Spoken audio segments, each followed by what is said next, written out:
Hello, my name is Jennifer Kurtanis, Director of Health for the Farmington Valley Health District, and your host today for this segment of Health Matters, a public health education show produced by the Farmington Valley Health District. Today, we are going to talk about radon. As your local health department, we want to make sure that people are provided with the information they need to ensure that their homes are safe and provide a healthy living environment. Today, we're going to focus on a potential environmental health risk called radon gas. We're very pleased to have with us today Allison Sullivan, an environmental analyst with the Connecticut Department of Health, to help us better understand what radon is, what we need to know about it, and how we can go about protecting our families from this gas. So welcome, Allison. Thank you so much for being here today. Thanks for having me, Jennifer. I'm excited to talk about radon today. Great. So I imagine that most homeowners in the Farmington Valley have at least heard about radon, but we encourage radon testing every fall and winter, and we have not gotten the kind of interest in radon testing that we would hope. So I'm hoping that we can help illuminate some of the issues associated with radon gas and why it's something that we need to pay attention to. So why don't we start by you just telling us a little bit about what radon actually is? Sure. Radon is a odorless, colorless, tasteless gas. So unfortunately, we can't detect it with our senses. It's radioactive, so just in saying that, we know it's not healthy for us. And it's pretty prevalent in Connecticut. All over the United States, all over the world, including Connecticut. We're mostly in a high potential zone for radon, so it's something that we definitely want to test for because it is the leading cause of lung cancer in non-smokers. So, and I believe it's estimated that as many as 21,000 lung cancer deaths a year can be attributed to radon exposure alone. That is the most current number, yes, between 21 and 22,000 deaths a year in the US. And that's pretty shocking for most people.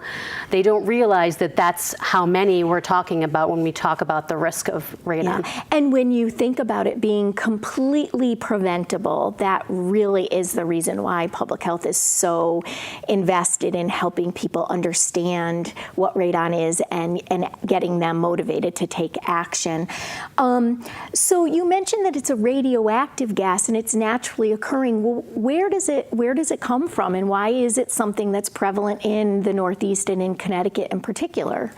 It's prevalent here because of our geology. We have a lot of uranium in our soil and rock. And if we have a lot of uranium, then when that breaks down into radium, the next thing it breaks down to is radon gas. And that's when it poses a health risk because the gas can build up in our homes.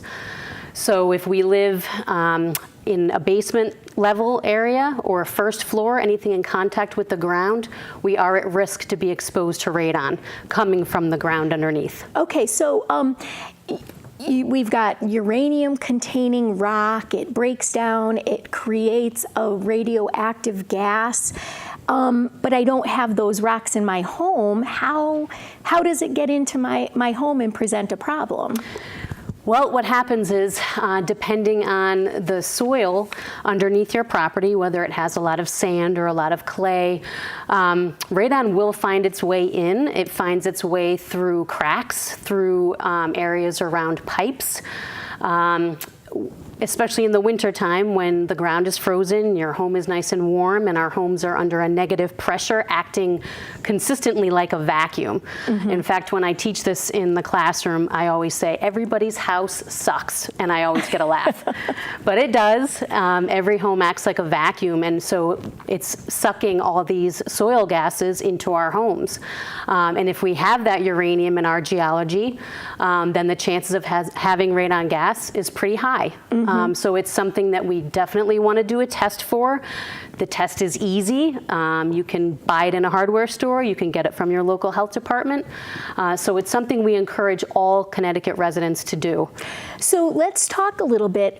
We do encourage people to test their homes, and you have brought some samples of different test kits. How do they work? Basically, you would want to test your lowest occupied level, and that's different for some people, and that actually poses a barrier sometimes for people because they're not sure, I'm not sure where to put the test.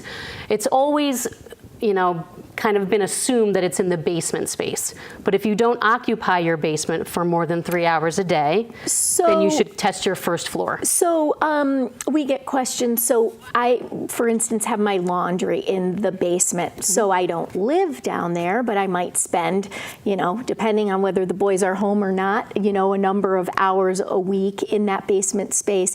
Is that what you mean by occupied, or do you mean more like a playroom or a TV room or something like that? Exactly right. I mostly tell people if you're spending more than 3 hours a day down there, then it's considered occupied. Certainly if there's a playroom, I know in my home, my children have their playroom in the basement where they're playing Wii or board games, especially in the winter for more hours than in the summer months.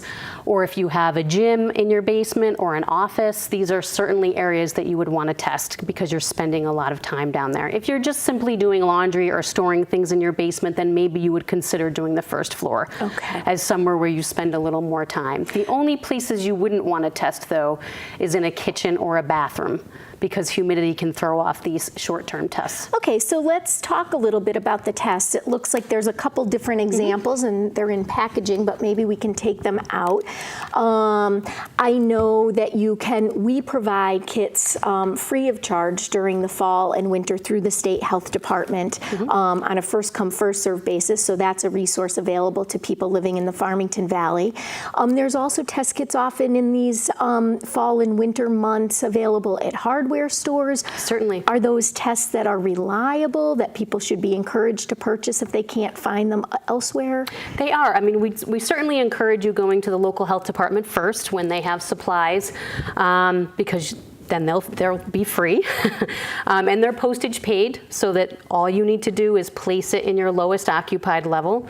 You would leave the test for about 3 or 4 days. Fill out the information card fully and completely. The mistake that most people make on these devices is they forget to write the start and stop date and time. And when that happens, the lab can't analyze. I can tell you, I tested my home last fall. I used one of the state test kits, and I made the mistake of forgetting that it was down there, and it can't be down there for too many days. And so actually, while they did test provide the results, they said that it had been exposed for longer than it should. So you need to have some type of a reminder, a sticky note or something to say, don't forget to go get your on your Outlook calendar, a sticky note, a note on the fridge, wherever you're going to notice and remember that you need to stop the test before 7 days. Yeah. So when someone comes in and gets the test kit from us, we walk them through, we talk a little bit about the lowest living space. We talk about the timetable. We help them fill out the paperwork, that sort of thing. Oh, great. But does the test kit require you to do anything special other than unscrew a top? No, it's very simple. In fact, this is an envelope-style device that comes with a little hook. And where you want to place this device is in your breathing zone. So that's the actual test kit. It is. You've opened the bottom. You've exposed the bottom. And inside, there's charcoal. And it's not harmful. It's just like what you would find in your Brita water filter. So if an animal was to get this, it's nothing harmful, but we want to keep it away from animals and young children. Basically, this piece of foam holds open the envelope so that air can go in, so that we can get a nice valid test result. You want to hang this in the breathing zone, so you wouldn't want to have it too close to the floor or too high up. You want to have it in open airflow, so not in a bookshelf where it's only open on one side. You want to have it, say, right above your coffee table hanging. Another type of device, a similar technology and still a short-term device that you would leave for 3 or 4 days, is this charcoal. This is a canister, and the only thing you would need to do to deploy this test is rip the sticker off. Okay. So it's very simple. You would place it in your airflow area, again, not too high up, not too low, and for 3 or 4 days. And then once you're done, there's another sticker that comes with the device that you would put on top, cover the holes, put it back in the envelope, and each envelope has a postage paid sticker that you would put on here and put in your mailbox, and away it goes. So we really are trying to make it as easy as possible for people to do this test. We've talked about the importance of testing during the fall and winter months. And can you explain why it is that we think that's the most ideal time to do this type of testing? Sure. Radon tends to be the highest in the winter. And in Connecticut, we are mostly in a closed house condition scenario. So we do want to know what the levels are during the worst case scenario. And for a valid test, we need to keep all windows closed throughout the house, and that's easier done in the wintertime. It's not just on the level that you're doing the test, but throughout the entire house. We've had instances where radon levels can really be off even by opening one window. And it doesn't necessarily mean it's going to be a higher result or a lower result. It all depends on sometimes increasing airflow on an upper floor could actually increase the soil gases coming into your home. Right. So it's very important to keep closed house conditions. And when the ground is frozen, it's much easier for the radon to seep into your home in your nice warm home rather than escape out frozen ground. So that's definitely the best time. Yeah, so when we're doing a screening test, we really want, again, capture that worst case scenario, because then if you don't have elevated levels in the test, you can be fairly confident that it doesn't get any worse than that. Right. And if you do have elevated levels, then we'd have to take it the next step of really investigating what the sources and that sort of thing might be. So when people get their results back, how do they know? Are there action levels? Are there levels that have been set to help people interpret what the results are and what they mean? Yes, so within a week or two is typically when a consumer would get their results back. Certain companies do say if you offer an email address, you'll get it faster. And when you get the result, they're going to give you the result in a unit called picocuries per liter. And oftentimes when we get phone calls, what is that PCI-L number? It's picocuries per liter of air. It is curies, which tips us off to the fact that it's radioactive. And the EPA, the Environmental Protection Agency, gives us an action level of 4 picocuries per liter, being the level at which you should take action to reduce it. We never want to base a decision on radon on one of these short-term tests, though. We would want to confirm with a second one before we decide whether or not we have a problem. So it's based on an average. So 2 short-term radon tests that average at or over 4 picocuries per liter is considered too high for an occupied space. Just to give you an idea of what average background is, when you're walking outside, you're being exposed to about a 0.3 picocurie per liter level. We get calls sometimes from nervous moms who say, I don't want any radon whatsoever in my home. I want it at 0, and that's impossible, unfortunately. But average background for the outside is about a 0.3, and the average indoor is about a 1.4 picocurie per liter. And ideally, because we know radon is unhealthy, we want to have it as close to average background as possible. So we say that as a health-based standard, really levels in your occupied area you want below 2 picocuries per liter. 4 being the action level, that's a little bit more technology-based and not health-based. So the EPA also suggests that levels between 2 and 4, you should consider fixing it depending on how you use the space. So if you have a 3 in a basement that you rarely use, you may decide not to do mitigation. Right. But if you have 3.6 in an area that your children are occupying for quite a substantial amount of time, then maybe you would consider reducing with a mitigation. And I think the thing that's important for people to know is that there are experts at the State Health Department and certainly at the Farmington Valley Health District. Once results come back and people are concerned about how to interpret that, what steps they should take next, whether that be additional testing or moving towards mitigation, there's resources available. So should everyone test for radon, or should we only be concerned if, for instance, we hear that a neighbor has had an elevated level, or, who really should test? Everybody should do a test. Certainly. You see that radon is different in every property. It all depends on the geology directly beneath your foundation. So I had a high level in my home and I fixed it with a mitigation system. My neighbor right next door never has a radon problem. So there's other factors that go along with it. But everybody should do a test, and they shouldn't rely on just a test that was done during a real estate transaction. People buy and sell homes typically in the warmer months of the year. Okay. And also it is a test that can be tampered with. So it is something that you want to do a test when you have control of the environment. You're going to do the test the right way with those windows shut. You're going to do it in the winter time when the levels are at their highest. So I definitely suggest that even if you've done one when you bought your home, you should redo it the first winter you're in the house. And if you get a low number, if you've done no changes, major additions, or blasting in the area, then you can pretty much guarantee that the radon levels, they do fluctuate throughout the day, but they're not going to fluctuate substantially. So it's not something you would want to test for all the time and go crazy over.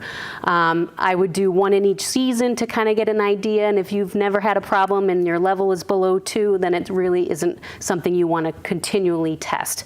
However, if you find you have a high level of radon and you decide that you need to hire a professional to mitigate that that radon, then you would want to do a test every 2 to 3 years to make sure your system's working properly. Okay, so if you get to the point where you've evaluated sufficiently and realize that you have elevated radon levels that you want to mitigate, how do you go about doing that type of thing in an existing home? Sure. In an existing home, you would want to go to our website at the Department of Public Health. It's ct.gov/radon, and we maintain there a list of qualified professionals. You wouldn't want to hire anybody just out of the yellow pages. You want to make sure it's someone who's passed a course, taken a test. And so there are some requirements and training that goes into mitigation contractors. Yes, they carry a national certification through one of the 2 radon proficiency programs, and they need a home improvement contractor registration from the Department of Consumer Protection to do radon mitigation in air. And how invasive is that type of a mitigation system to your home? What does a typical mitigation system entail? It's not too high tech. In fact, I brought a diagram today. You can see basically it's a PVC pipe with a fan attached, and it actively sucks the radon and traps it in a pipe instead of it just going into your home. And the fan that's attached actively pushes it above the roof where no one can breathe it in. And the average cost in Connecticut is about $1,200 to put in this type of system. Not an unreasonable cost if it's protecting you from lung cancer. Exactly, exactly. And we still get the calls every once in a while of people saying, oh, I don't want to do a test because I don't want to find I have it and I don't want to have to go and fix it. Typically, you want to have the benefit of that mitigation system while you're in the house. You don't want to be forced to put in a mitigation when you sell your house for the new person moving in. You want to reap those benefits now. Right, so it's important to do the test. If you have an elevated level, you should definitely reduce it. That type of system can be installed within 1 day. And it's not it's not something that's going to disturb your life for too long. Now, it's going to protect you over the long term. You also mentioned that radon gas can come up through cracks in the foundation, pipes that come through the foundation that aren't sealed, any of those areas where gas could easily travel through the foundation. Is sealing of those cracks and pipes and things like that something that is also part of a potential radon mitigation plan? Sealing is part of a mitigation plan when you're installing the actual system, but sealing alone will not take care of your radon problem. You need to redirect the gas to really have a successful reduction. So we definitely suggest hiring that qualified professional, not just trying to seal. That may help you for a very short amount of time, but not over the long term. And I want to mention too that radon can be found in new homes, old homes, apartments, townhouses. There's myths that if you have a lot of spiders in your house, that means you are, in a home that's drafty. Radon can still be an issue for you. So everybody should do a test, regardless of the age of your house or the condition of it, because radon can be anywhere. So preemptively, you've said that, radon has been found throughout the state. It is very hard to predict whether a home or a geographic area is more prone to elevated levels of radon because of, how the geology is, how the radon gas may travel through soil, that sort of thing. If you are building a new home, should you consider construction that already includes radon mitigation systems preemptively, or is it something you should wait till the house, because you can't test until you have a structure? Unfortunately, you can't test the air or the soil to see if you're going to have a radon problem. You can only do a test once the home is completed and ready for occupation. So as of October 1st, 2016, radon resistant consistent new construction is actually in the Connecticut State Building Code as Appendix F. So we do want to rough in that pipe. We do want to do these very easy things during the construction process. So I would speak to your builder about it, rough in that system so that when you move into the house, you can do your test. And if you find you have an elevated level, you can activate that system with a fan. But you'll already have the pipe in place. It won't be on the outside of your home. So that's kind of nice too, to have it hidden. When you do it post-construction, the pipe is on the outside of the house. And typically they like to, not put it on the front of your house. But it is nice when you're building your nice new dream home to have that on the inside so you're not seeing it. So thank you for sharing that, because I think that that's a new law that's passed, and probably something that new builders are starting to deal with more regularly. What about water? If you have a private well, is there the potential for radon gas to contaminate water, and is that something people should be concerned about? Yes, most importantly, it is to test the radon in your air, because you're exposed to that all the time. Radon can be in the water, though, as well, if you do get your water from a private well. Most of us in the Farmington Valley area get their public water from a reservoir, and in that case, radon isn't an issue because it off-gases from the surface water. But if you're getting your water from a private well, it can be an issue, so you should test for that.